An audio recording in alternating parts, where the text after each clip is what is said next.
The Eight Immortals Travel East, Chapter 36.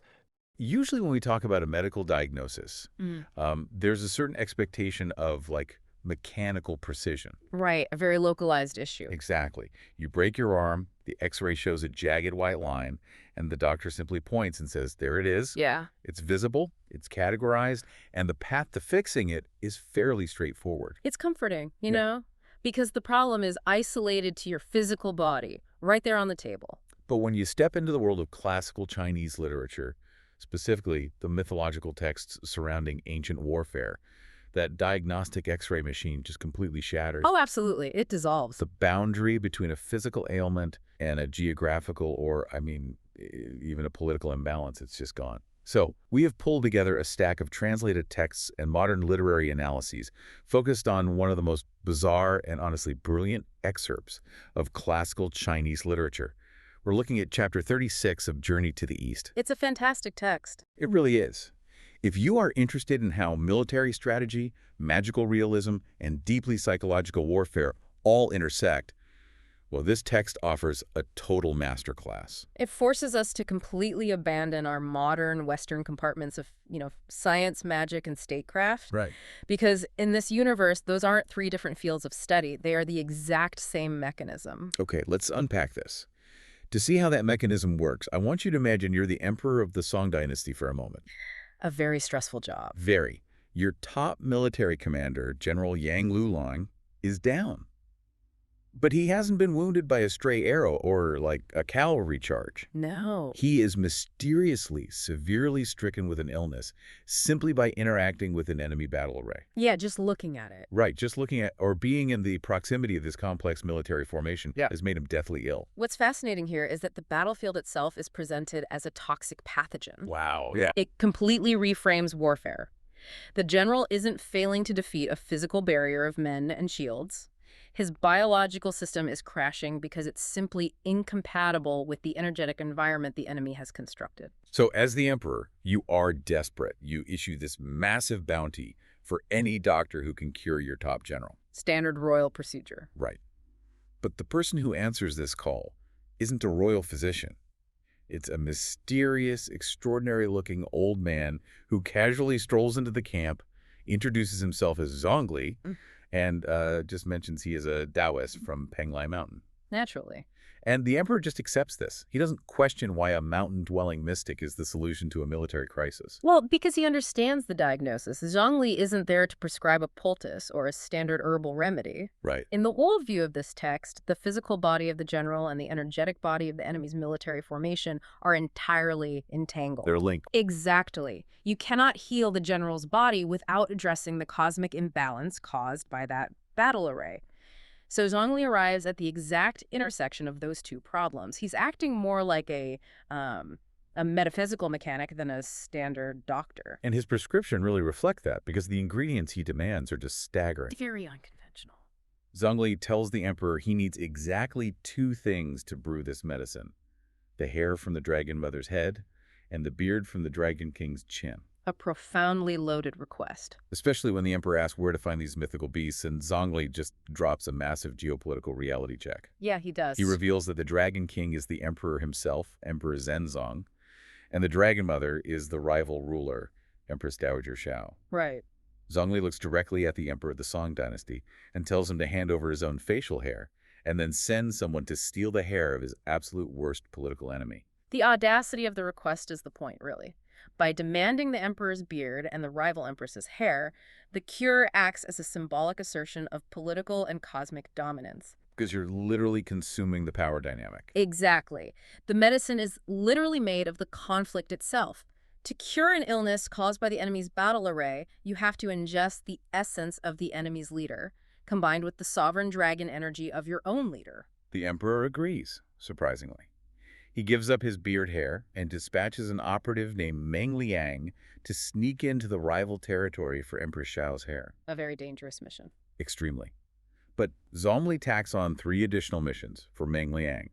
He says, while you're over there, steal a white horse from Xiao's garden and find the nine-eyed glazed well and plug up its middle eye.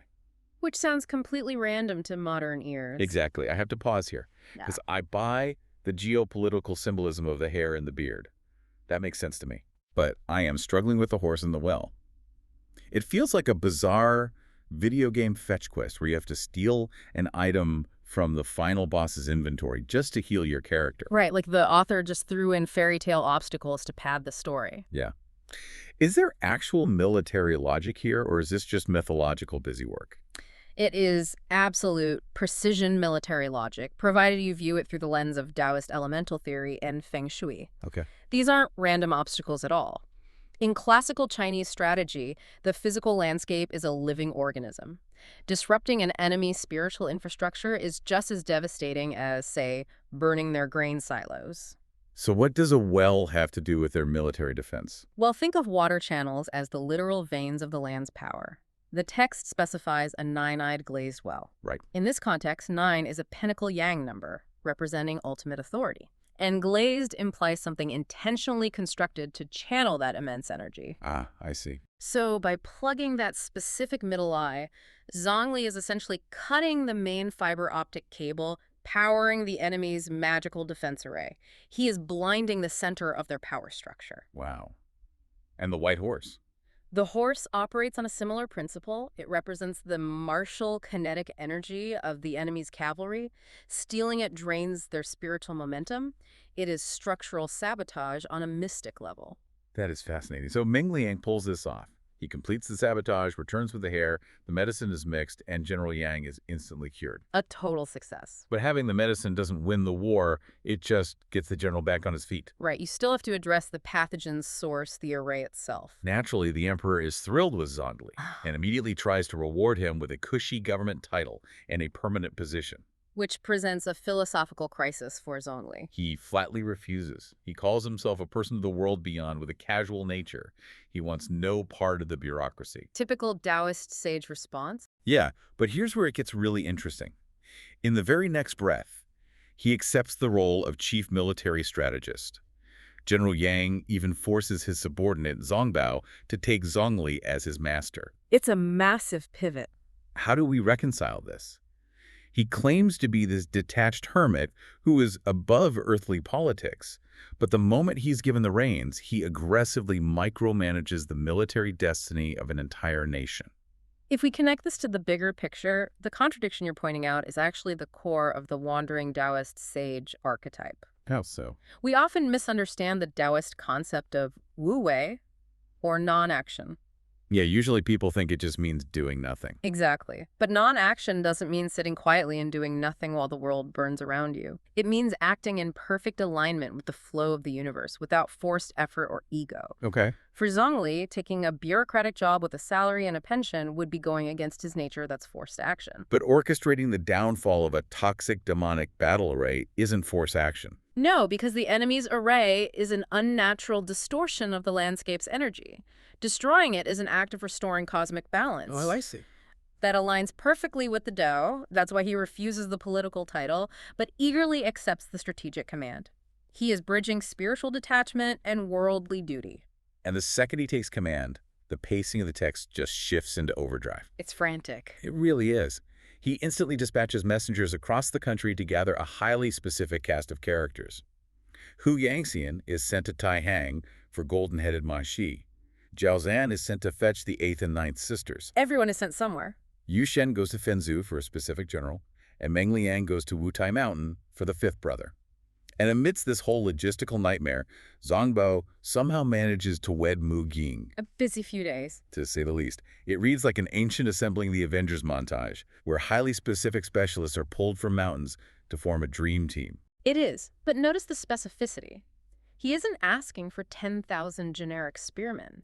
He is pulling highly specialized individuals from remote mountains and distant provinces. Right. If the enemy's array is a complex pathogen, well, Zhongli is assembling a very specific immunological response. So each of these generals acts like a specialized white blood cell designed to attack a specific part of the array's magic. Precisely. For instance, sending someone to Wutai Mountain, which is a famous center of Buddhism to retrieve the fifth brother, implies he needs a specific martial spiritual frequency to counter whatever the enemy is projecting. They are metaphysical lockpicks. That's a great way to put it. Which means they need precise intel on the shape of the lock they're trying to pick. You can't deploy a specialized countermeasure if you don't know the exact nature of the threat. You need reconnaissance. Exactly. So Zhongli warns everyone that the enemy's heavenly array is incredibly dangerous and requires a very bold scout. Zhao Zhan volunteers, disguised as an envoy of the rival Empress Xiao, and walks straight into the enemy camp to survey the formation. Infiltrating a space that, as we established, makes people deathly ill just by looking at it. Right, the stakes are so high. Yeah. And he returns with a terrifying report. He identifies a specific section of the formation called the Taiyin Array, or the Lunar Array, which is overflowing with demonic energy. A very dark place in the text. Dongbin then asks Zhongli about one horrifying detail Zhao Zhan spotted inside. Standing within this demonic array is a naked person holding a human skull. A detail that completely shifts the tone of the narrative. So what does this all mean? We see sonic attacks in other mythological texts, but Zhongli's explanation of this figure is just deeply unsettling. It's pure horror. It really is. Yeah. He identifies this entity as the Yubo star, and its weapon isn't a spell that causes fire or earthquakes. Its weapon is sound. Yeah. Zhongli explains that when battle commences, this figure simply begins crying and wailing.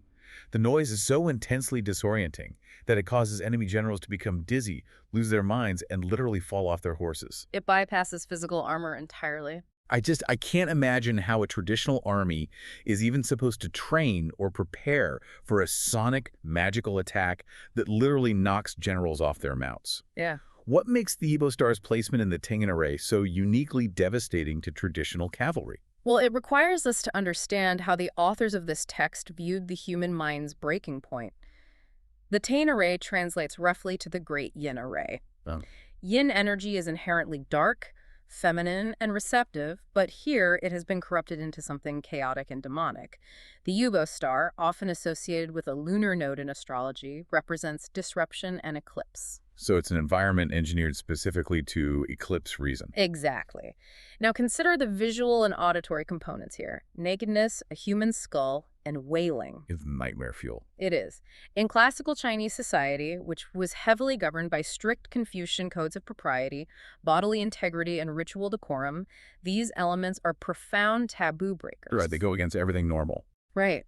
A naked figure holding a skull isn't just scary. It induces a cognitive dissonance so severe that the mind literally rejects reality.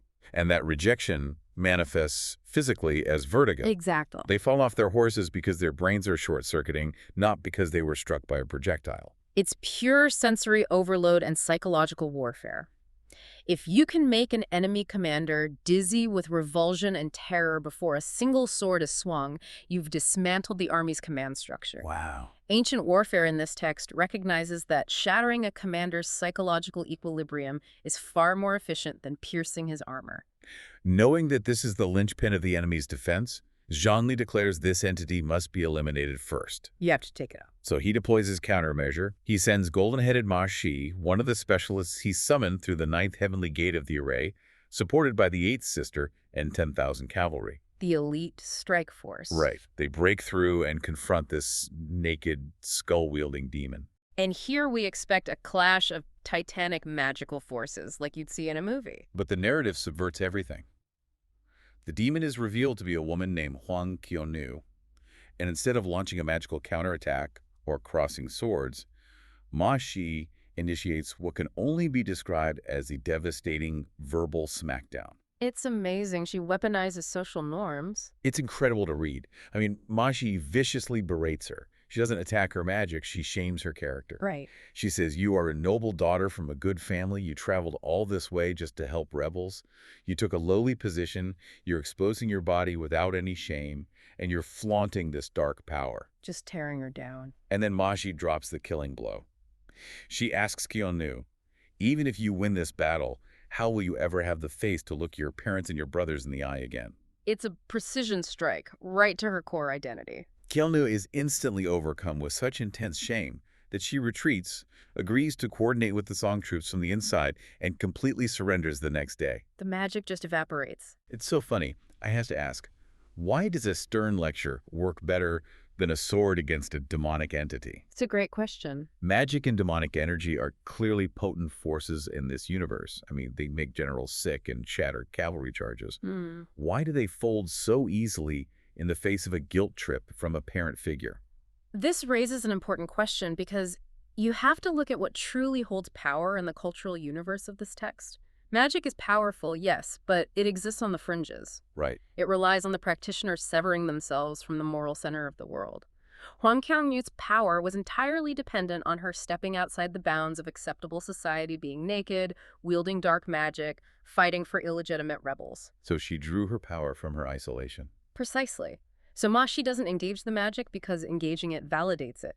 Instead, she drags Qianyu back into the social reality of being a daughter and a sister. She reminds her of the Confucian social contract, filial piety, familial honor, societal duty.